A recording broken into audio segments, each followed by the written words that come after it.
वित्त मंत्री निर्मला सीतारमण ने रविवार को संसद में यूनियन बजट 2026 और 27 पेश किया। इस बार बजट में टैक्स स्लैब या टैक्स छूट को लेकर कोई बड़ा ऐलान नहीं किया गया, लेकिन वित्त मंत्री ने इनकम टैक्स से जुड़े कई अहम और बारीक बदलावों की घोषणा की है। इन बदलावों को सरकार आम करदाता के लिए राहत की दिशा में एक बड़ा कदम बता रही है। नमस्कार, स्वागत है आपका न्यूज 18 राजस्थान के डिजिटल चैनल पर और आपके साथ मैं हूं वंदना त्यागी। इस बजट की सबसे बड़ी घोषणा ये रही कि भारत में अब 60 साल से अधिक पुराने टैक्स कानून का दौर खत्म होने जा रहा है। वित्त मंत्री ने ऐलान किया कि 1 अप्रैल 2026 से नया इनकम टैक्स 2025 लागू होगा, जो अब तक चले आ रहे 1961 के इनकम टैक्स अधिनियम की जगह लेगा। सरकार का कहना है कि इस नए कानून का मकसद टैक्स सिस्टम को सरल, स्पष्ट और नागरिकों के लिए समझने में आसान बनाना है, ताकि एक आम करदाता बिना किसी चार्टर्ड अकाउंटेंट या टैक्स एक्सपर्ट की मदद से अपना टैक्स समझ सके और रिटर्न फाइल कर सके। आइए आपको बताते हैं कि वो 10 बड़े बदलाव कौन कौन से हैं। सबसे पहला है, विदेश में पढ़ाई और इलाज के लिए TCS को घटा दिया गया है। लिबरलाइज रेमिटेंस स्कीम यानी कि LRS के तहत शिक्षा और मेडिकल खर्च के लिए भेजी जाने वाली रकम पर TCS 5% से घटाकर 2% कर दिया गया है। ये राहत 1 अप्रैल 2026 से लागू होगी। और दूसरा बदलाव है, बिलेटेड रिटर्न वालों को संशोधन का ज्यादा वक्त। रिवाइज रिटर्न फाइल करने की समय सीमा 9 महीने से बढ़ाकर 12 महीने कर दी गई है। हालांकि बिलेटेड रिटर्न की डेडलाइन पहले जैसी ही रहेगी। इक्विटी फ्यूचर्स और ऑप्शन पर SST बढ़ा।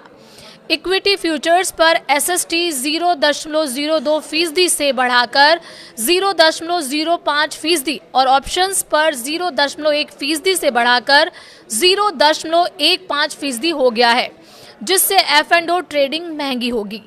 चौथा है, सोवरेन गोल्ड ब्रांड यानी SGB का टैक्स नियम साफ कर दिया गया है।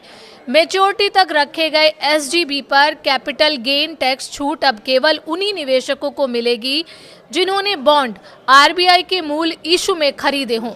सेकेंडरी मार्केट से खरीदे SGB पर टैक्स लग सकता है। और पांचवा बदलाव है, शेयर बायबैक पर फिर कैपिटल गेन टैक्स। बजट 2026 में शेयर बायबैक पर कैपिटल गेन टैक्स बहाल किया गया है। अब निवेशकों को केवल नेट प्रॉफिट पर टैक्स देना होगा, जिससे लंबी अवधि के निवेशकों को राहत मिलेगी। और छठा बदलाव है, 6 महीने की विदेशी संपत्ति डिस्क्लोजर स्कीम। एक बार की 6 महीने की स्कीम लाई गई है, जिसमें टैक्स पेयर बिना मुकदमे में विदेशी आय या संपत्ति घोषित कर सकते हैं। छोटे टैक्स पेयर, सैलरीड लोग, छात्र और NRI इसके दायरे में है। और 7वां बदलाव है, ITR डेडलाइन पर स्पष्टता। ITR-I और ITR-2 की डेडलाइन 31 जुलाई ही रहेगी। नॉन ऑडिट मामलों में 31 अगस्त तक रिटर्न फाइल किया जा सकेगा। रिवाइज्ड रिटर्न 31 मार्च तक मामूली चार्ज के साथ दाखिल होगी। और 8वां बदलाव है, छोटे टैक्स पेयर्स को बड़ी राहत। अब छोटे टैक्स पेयर ऑटोमेटेड सिस्टम के जरिए लोअर या नील TDS सर्टिफिकेट ले सकेंगे। साथ ही फॉर्म 15G और 15H सीधे डिपोजिटरी के जरिए कंपनियों तक पहुंचेगा। और 9वां बदलाव है, क्रिप्टो न बताने पर सख्त जुर्माना।